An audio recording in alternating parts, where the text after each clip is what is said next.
Welcome home! The bath is ready. I'm hungry, so the bath will be after. Prepare me dinner. Sure thing. This has been the same old conversation between me and my husband for decades. My name is Karen. I'm a 59-year-old homemaker.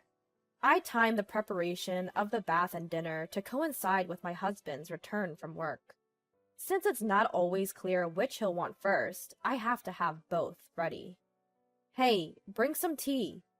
When he says that, I simply respond, sure thing, and prepare the tea. I've been living this life for nearly 40 years, so for me, it's just as usual. I got a job right out of high school, met my future husband, who was my boss at the time, and we got married. Being the youngest of 4 siblings with 3 older brothers and with my parents getting on in years, I wanted to get married early to give them some peace of mind. Plus, I was working in an office, but frankly, it wasn't a good fit. As someone with no higher education, I was worried if I could get another job. So, getting married and retiring seemed like the best option for me. When my marriage was settled, my parents were overjoyed and shed tears of happiness. Not long after my daughter was born, they moved into a nursing home, leaving me the family home. I thought my prideful husband would oppose moving into my childhood home, but he figured it was better than renting, so we renovated it and moved in. He hardly did any housework or childcare, but the fact that we raised our daughter comfortably until adulthood is thanks to him.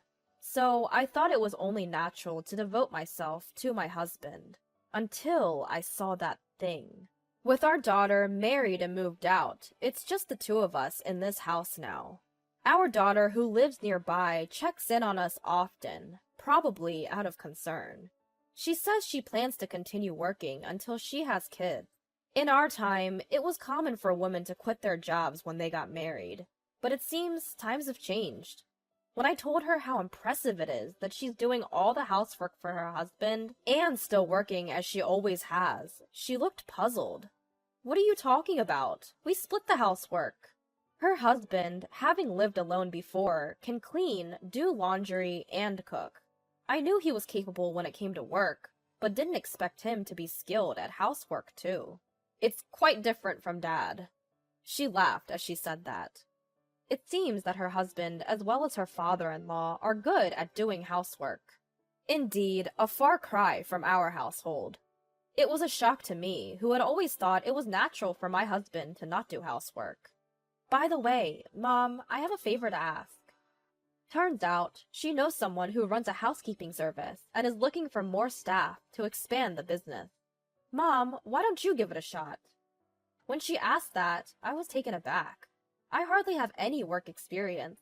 I've never worked a day since I got married. Considering my age, I didn't think about working now, but when I heard that many people like me were working, I became a bit interested. Alright, I'll go and listen to the details next time. My daughter said that before she left. That night, when my husband came home, I told him about my daughter's visit and the home help service job. He looked at me incredulously and said, "You can't possibly go to work." After a pause, he added, "Karen, I have a business trip the day after tomorrow, so prepare my stuff." Another business trip? You've been having quite a few recently. Can't be helped. It's part of the job. In the past few years, my husband's business trips have become more frequent. He used to never go on them, but now it seems like he's gone at least once a month. And of course, I'm the one who prepares for his trips. I was also preparing for this trip, but due to the bad weather lately, the laundry didn't dry properly. I had forgotten to add one of his spare dress shirts. This had never happened before, and I thought it might be because I was getting old. But I couldn't embarrass my husband, and I thought I might still have time. So I called my husband, who had already left home. I called his cell phone several times and even sent an email, but there was no response. Then I realized that he had left his cell phone at home in the bedroom. My husband, who is not very interested in cell phones, occasionally forgets it when he goes to work. He doesn't seem to have much trouble because he doesn't go out much at work, but I suppose it's a different story when he's on a business trip. In a panic, I called his office. The person who answered was one of his subordinates.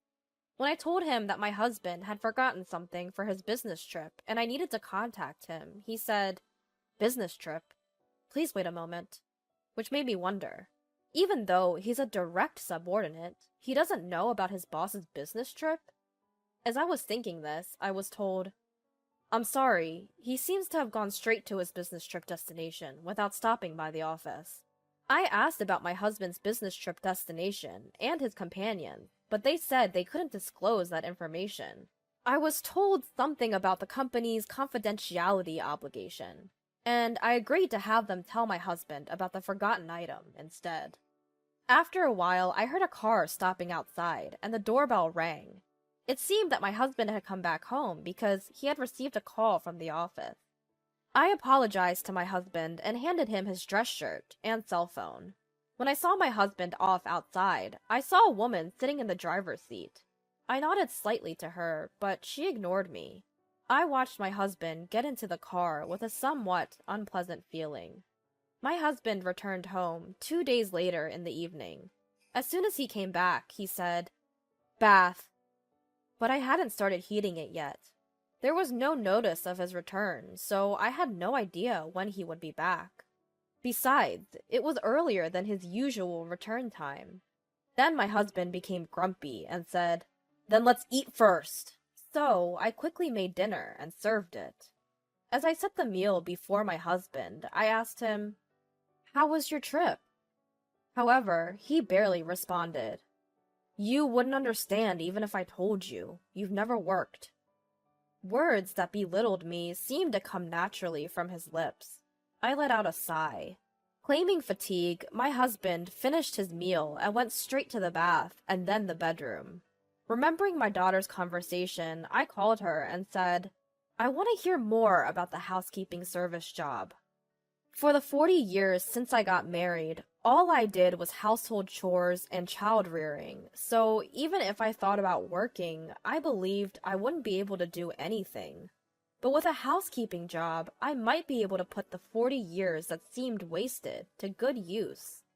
With my daughter out of the house and my time alone at home increasing, I also wanted to have a bit more interaction with people, so I decided to give the housekeeping job a shot. My husband was against it, but I obtained his approval by ensuring that I wouldn't be out of the house when he's home and that I would continue to keep the house clean as usual. Once I started working, it felt refreshing to be able to earn money and receive appreciation for doing housework. My daughter used to thank me occasionally, but ever since it became just the two of us, my husband has never said a word of thanks. When he comes home, all he asks for is bath or dinner. And when he's relaxing, just tea. For the first time, I started to resent him. In the past, we used to have more conversations, but at some point, I realized deep down that I was being treated like a housemaid. Once I got used to the job, I was assigned a new client. A woman living alone, she seemed to be slightly younger than me. When I visited the woman's apartment, I felt I had seen her somewhere, but I couldn't remember. The woman left the house after giving me instructions, saying she had work to do. Her room was in chaos due to her busy schedule, so I started by tidying up. As I was cleaning, a photo caught my eye. I couldn't believe what I was seeing. The woman who had hired me was in the photo with my husband. That's when I realized that this woman was the driver when my husband had stopped by the house because he forgot something on his business trip. I couldn't take this photo home, so for now I decided to keep it to myself. With mixed feelings, I finished my job for the day. That night, as soon as my husband came home, he said, "I have a trip tomorrow, so hurry up and prepare for it." "Another trip?" I asked, to which my husband, who seemed grumpy, said, "I can't help it, it's my job. Unlike you, who just get paid for housework, I have a tough job." Is he so determined to look down on me? My resentment towards my husband grew. On the day my husband left for his trip, I steeled myself and entered his room. I had never imagined the day would come when I would suspect my husband of infidelity. And I guess my husband thought the same, because I found evidence of his infidelity quite easily. He had the same photo that I had seen in that woman's house. Inside his drawer, there were numerous photos, and I discovered letters from his mistress. Letters that read things like, "My wife is just a housekeeper. I'm so happy when you tell me you love me." Her name was on them. It confirmed his infidelity. I hastily consulted my daughter. Luckily, it was her day off, and she said she would come immediately. When I told her everything, my daughter was even angrier than me. "What do you want to do, Mom?" she asked. For the first time, I realized I had a choice. So I told my daughter that I wanted to get a divorce. Even though all I know is housekeeping, the fact that my husband called me a mere housekeeper ignited my anger more than it brought me sadness. I was betrayed by the husband I had devoted myself to. With that in mind, I wanted to be away from him as quickly as possible. My daughter offered that if I felt that way, I could move out and live with her. But I felt guilty about involving her husband, and above all, I own this house. I didn't want to leave my husband in this house. But I thought moving out might speed up the divorce, so I started to prepare to move and rent an apartment. My daughter found a lawyer, and I seriously started to take steps toward the divorce. A week later, I consulted with the lawyer, gathered the evidence, and wrote the divorce papers. I brought it up to my husband when he came home. "I want a divorce," I said. He scoffed. "Out of the blue? What will you do after the divorce? You've barely worked a day in your life. You think you can survive on your own?" His words hurt, and holding back tears, I replied, "Even so, it's better than living with someone who's cheating on me." He laughed. "Cheating? What are you talking about? That's not cheating. She's my lover. In other words, she's the main one and you're just the housekeeper. You didn't notice for over 10 years, and now you suddenly care? If you hadn't noticed, you could have lived here without a care in the world as a housekeeper. What a pity." He didn't even deny the affair. Was he really this terrible of a person? When I presented him with the divorce papers, he snatched them, filled them out without hesitation, and shoved them back at me. "I'm ready for a divorce anytime. I'll give you until tomorrow. If you're getting a divorce, leave this house," he said, and went to the bathroom. The next morning, for the first time in decades, I broke my routine. I didn't prepare breakfast or lunch for my husband, nor did I wake him up. I left the house early in the morning. He usually wakes up at 7. I left before that and went to a local diner. How refreshing it was, taking breakfast in a sparsely populated diner. The scene before me was so extraordinary, it felt somewhat beautiful. After a while, my cell phone started ringing several times. It was from my husband. Not the type to text, he usually prefers to call. Chances are, if I answer, he'll just end up berating me. Ignoring him, I turned off my phone. After relaxing at the diner, I went to the local office. As soon as the office opened, I filed the divorce papers. While my husband was at work, I decided to go home and pack up my stuff. But surprisingly, my husband was still at home. "Where the hell have you been? It's your fault I'm late. I can't go to work now, so I've said I gotta go to the hospital and take the day off." Well, it's not surprising a man who's never woken up by himself can't do it now. But taking the day off work, just like that, what an idea. I didn't feel like arguing with him, so I just ignored him and started packing.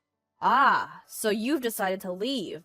From now on, I'll invite her over." Her must be his mistress.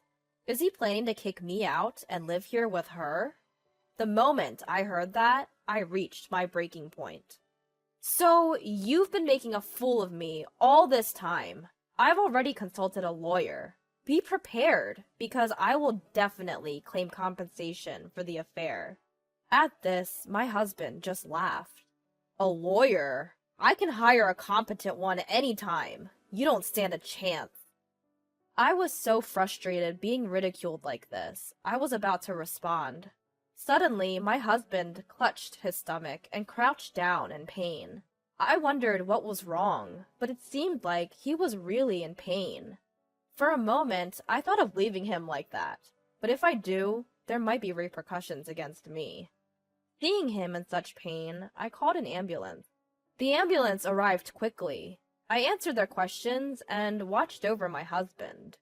It was decided that he would be transported to the hospital. One of the paramedics looked at me and said, "Ma'am, you should get ready too." But I responded firmly, "I can't. We're strangers now." The paramedic looked puzzled, but perhaps sensing something, they transported my husband without me accompanying him. At that moment, my husband's face was pathetically funny. When I contacted my daughter, she agreed to go to the hospital. It seems my husband will be hospitalized for a while. I only heard that his life was not in danger, but didn't ask for more details. After all, he's a stranger to me now. It'd be a problem if I develop unwanted feelings. I told my daughter, and she understood. While continuing to pack, I found another photo of my husband with his mistress. Shockingly, it was hidden in the living room drawer. In that drawer were our wedding rings, and I couldn't tell if my husband had intentionally left it there or not. But realizing I hadn't noticed it until now, I felt something was wrong with me. At the same time, anger bubbled up within me again. I thought about leaving this house, but I wasn't going to let it end with me just walking away. My husband wasn't around, and I saw this as an opportunity to act.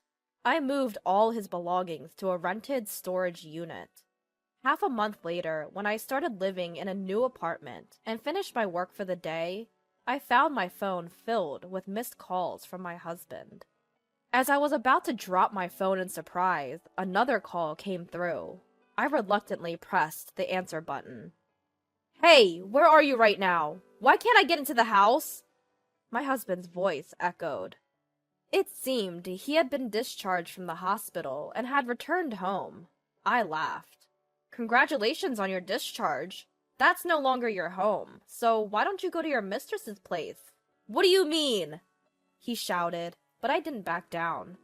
"I sold the house. You seem to be mistaken, but the house was in my name. I can do whatever I want with my belongings, and it's none of your business. Besides, I've graduated from being your housekeeper. We're already divorced, so do whatever you please."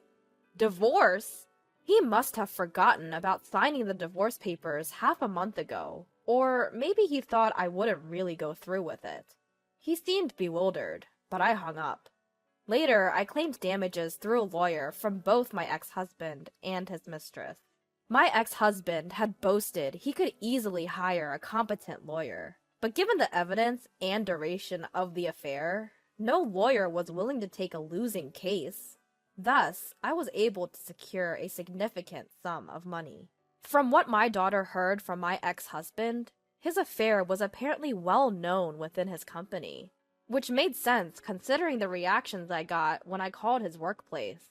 In reality, he wasn't on business trips, but vacationing with his mistress. But once the divorce was finalized, my ex-husband became the butt of jokes at his office for being left by his wife and having his house sold off. Apparently, he felt quite uncomfortable. His colleagues and subordinates were heartless. Furthermore, when he went to his mistress's place and she was also asked to pay damages, she complained that this wasn't what she signed up for and left him. How could she say such a thing after getting involved with a married man? My daughter, unable to forgive her father's infidelity, cut off all contact with him afterwards, so I don't know what happened to him. Given his high pride, he might not be able to stand being laughed at work and might have quit the job. He might have moved back to his hometown, which is far away from here. I thought I was powerless, but once housework became my job, I realized the time I'd spent wasn't wasted, and now I'm living a fulfilling life.